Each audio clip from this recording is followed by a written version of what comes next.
You don't need a mansion or a Hollywood name to leave behind a story that's more than just fame. Me to need a will, just a family, or a cat plotting world domination. Welcome to Celebrity Estate Chaos, where we prove a lot of things. Like how estate chaos isn't just for millionaires with private islands, anyone with stuff, relatives, or that one weird collection you think nobody's fighting over. And chances are, they will. Anyone. Let's unpack this. Today, we're diving into a really fascinating twist from Hollywood's golden age. We're talking about the one and only Burt Reynolds, his final act, his estate plan. Well, it made headlines for all the wrong reasons. Or, so it seemed. Our mission with this deep dive is really to extract the surprising nuggets of knowledge from Burt's story. We've looked at various articles, research, expert insights, all that stuff. We want to show you how even a celebrity's financial drama can offer powerful lessons. So you can avoid a legacy of debt and, discord. Get ready for a deep dive that's probably far more entertaining than your typical legal brief. Yeah, absolutely. And what's truly fascinating here is how Burt Reynolds, despite his highly publicized financial struggles, managed to pull off what many are calling like a masterclass in estate planning. His story isn't just about celebrity chaos. It's actually a powerful lesson for everyone about protecting your wishes and your loved one's privacy. It does raise an important question for all of us, right? If a Hollywood legend with a history of financial woes can get this right, what can you learn from his experience? That's a great point. Let's maybe set the stage a bit for Burt. We're talking the mustachioed legend, the Trans Am driving heartthrob. He was the #1 in box office draw for 5 straight years. That's 1978 to 1982. Yeah, quite a run. He really defined an era with films like Smokey and The Bandit and Deliverance. He certainly did. Born Burt Lyon Reynolds Jr. back in 1936, Lansing, Michigan. Didn't exactly start out with a silver spoon. His dad was a strict WWII vet, police chief. But his mother, she was incredibly supportive. Apparently read him Shakespeare, Oh, interesting. His first dream was actually football. Got a scholarship, but then a really devastating knee injury ended that path. That's what led him to acting instead. It's kind of a classic Hollywood origin story in a way. Absolutely. And his rise through the ranks, it was meteoric, from TV shows like Gunsmoke to becoming a massive film superstar. But as we know, fame doesn't always equal financial stability. So what ultimately led to his dramatic financial downfall, that part of his story always fascinated me. Yeah, it's a classic cautionary tale, really. By the 1990s, despite all that success, Burt faced a huge financial downfall. It was a combination of things. Bad investments, for sure. Yep. 2 very public divorces. Right. The Looney Anderson one was big news. Exactly. That one was particularly messy. And then there was just some truly extravagant spending. He ended up accumulating massive debts, led him to file for Chapter 11 bankruptcy in '96, claiming over $10 million in debt. Wow, $10 million. Yeah. He had to sell off so many prized possessions, the famous Trans Am, his Florida estate, and even his toupees and cowboy boots. It was quite a stark fall from grace for such an iconic figure. So, fast forward to 2018. Burt passes away at age 82, and the headlines were just sensational. He cut his son out of the will. It sounded like, prime Hollywood family drama. But as we've learned, the truth was far more nuanced, wasn't it? Oh, completely different, and actually much smarter than those headlines suggested. Burt intentionally excluded his only son, Quentin, from his will. Why? Because he had already provided for him, and generously, through a trust. Ah, the trust. Okay. Exactly. And this is a crucial distinction, one that saved his family a whole lot of grief. You see, a trust is private, unlike a will, which becomes a public document once it goes through probate court. Yeah, right, so everyone can see it. Everyone. By using a trust, Burt avoided that entire probate process. That saved significant time, money, and, probably most importantly for a celebrity, it kept all the financial details completely out of the media spotlight. He even used something called a pour-over will, which is another smart move. A pour-over will, what's that? It basically acts as a safety net. It ensures that anything he might have accidentally forgotten to put into the trust would automatically pour over into it when he died, catches anything left out. That is clever. So given Burt's specific situation, his history of public financial challenges, what's the universal takeaway here? For listeners who might not have his level of fame or fortune, how does his strategic use of a trust apply to, everyday people? Well, it means that while the details of Burt's life were, let's say, extraordinary, his solution for protecting his loved ones is incredibly practical for almost anyone. For Burt, privacy was paramount, because of those public struggles, right? Mm-hmm. For you, listening, a trust offers that same privacy, but it also offers speed and efficiency. Like we said, it avoids the public probate process, which can be lengthy, sometimes really costly.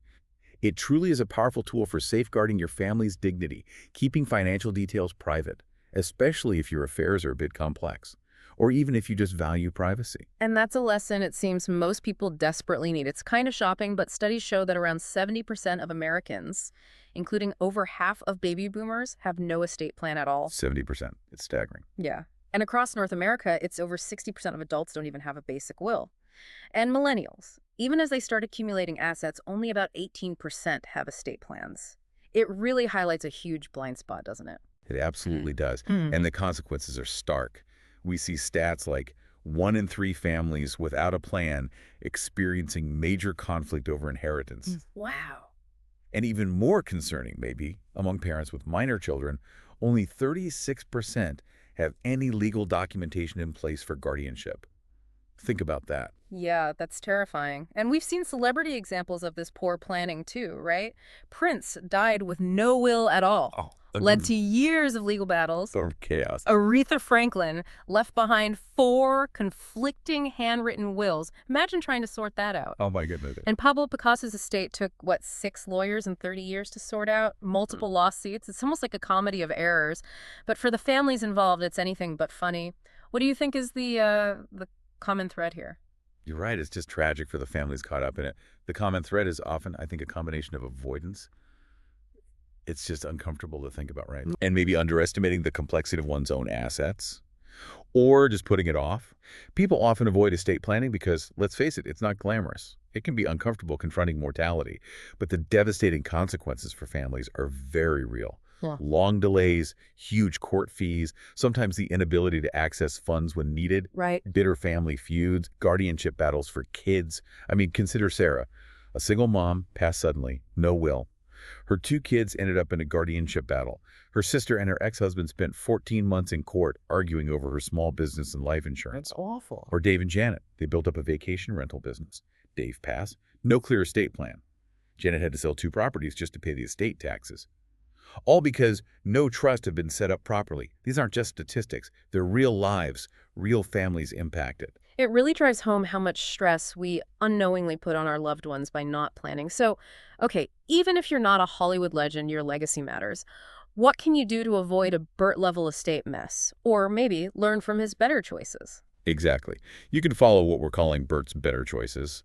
It's a pretty straightforward 5-step plan that really anyone can implement. Okay, 5 steps. Let's hear them. Right. First, use a trust, not just a will, for privacy and speed. We saw Burt's history of public financial woes made his use of a private trust a masterstroke.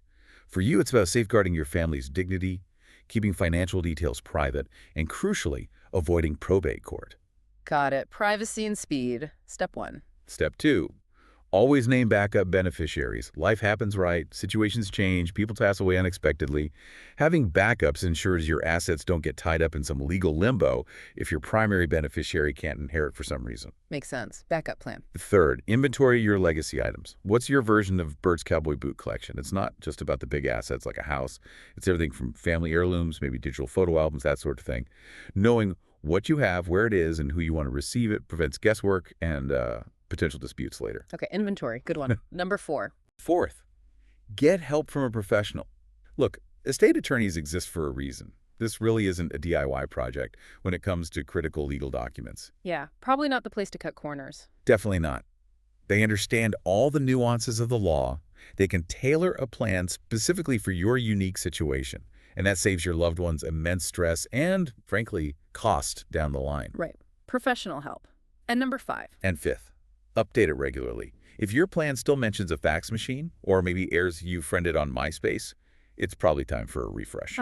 Yeah, good point. Tax laws change, relationships evolve, new assets like crypto or digital accounts emerge. A plan from 10 or 15 years ago might just not reflect your wishes or the current legal realities anymore. Okay, so trust, backups, inventory, pro help, and update. That's actionable.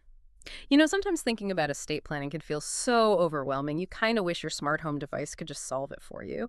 We put together a little emergency voice command cheat sheet for those moments, just for a laugh. Try shouting these, "Hey Siri, where's my will?" And the answer might be, "Unknown. You wrote it on a napkin in 2007. Oh, you. Or, "Alexa, do I need a trust if I'm not famous?" Answer, "If you own a home, a car, or a cat, yes." Probably accurate. And my personal favorite, Google, how do I prevent my kids from suing each other? Answer, leave clear instructions. And maybe a therapist. That last part might be key sometimes. Those certainly highlight how often we wish there was just a simple command to fix complex life issues. And while, yeah, a single voice command won't do it, there are incredibly practical tools and guidance available now to help demystify this whole process. For instance, Tina Ginn has developed this really excellent toolkit designed to make estate planning much more accessible. Her series of books, they offer witty, clear, very relatable guidance. They help you understand the why behind estate planning without all the dense legal jargon. Okay, books are good. What else? Well, beyond the books, there are also really helpful resources like downloadable estate planning templates and checklists.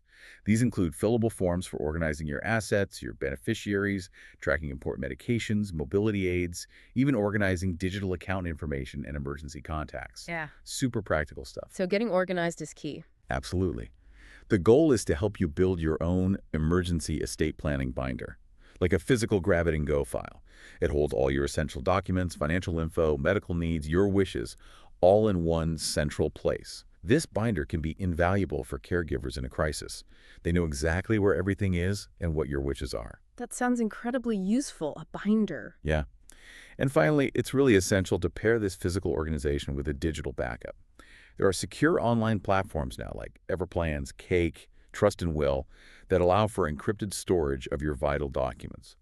And critically, make sure you're using a robust password manager, something like 1Password or Bitwarden, so your family isn't left guessing digital logins for accounts that might hold significant value or, important information. Good point about passwords. But remember, the most important step after getting all this organized is always to work with a qualified estate planning attorney. They're the ones who can finalize the critical legal documents, your will, trusts, power of attorney, healthcare directives, ensuring they are legally sound and actually enforceable when needed. Right, the pro touch is essential at the end. So there you have it. Even after filing for bankruptcy, Burt Reynolds really showed that smart, private estate planning isn't just for the ultra-wealthy. It's not really about how much money you have, is it? It's about preventing chaos for your loved ones and, frankly, protecting your own peace of mind. Exactly. Don't wait until your family has to solve your estate like it's some mystery box episode or a complex legal puzzle they never asked for. Your legacy isn't just about the money or the stuff. It's about providing that peace of mind, protecting your loved ones from avoidable chaos during what's already going to be a difficult time. So the question for you listening is, what's one step you can take this week to begin, or maybe just update your plan? That's a wrap for today's chaos. If you learned something, laughed a little, or now feel slightly more prepared for life's curveballs, we've done our job. Don't forget to like, share, and subscribe to our channel and follow us on social media. Catch us on Spotify, YouTube, and anywhere podcasts make you rethink your to-do list. Thanks for tuning in. And remember, if it's important and unexpected, we probably cover it. Stay safe, stay curious, and we'll see you next time.